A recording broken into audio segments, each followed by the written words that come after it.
En zitten zij ook nog wel eens op plakken dat je ze maar correct zien matten.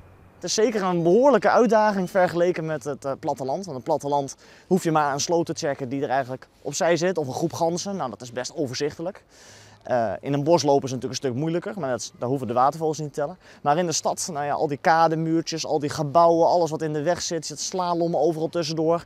Bijvoorbeeld in de vaarten liggen een aantal boten. Nou ja, en de boten kunnen allemaal aan de zijkant opzij. Kunnen overal en ergens kunnen watervogels zitten. Daar moeten we ontzettend scherp op zijn en goed op letten. Mijn vriendin Merel worden alle wetters in de stad teld. 10, 11...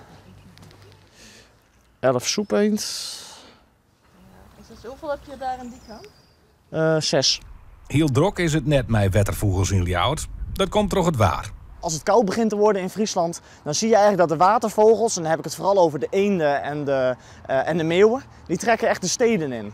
En zo koud is het nou nog net. Het is wichtig om te zien wat er in de stad omvleert.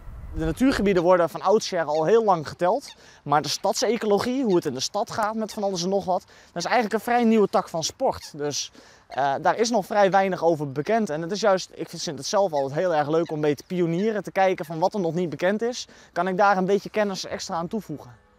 En gewoon vogels binnen derk aardig wend om mensen.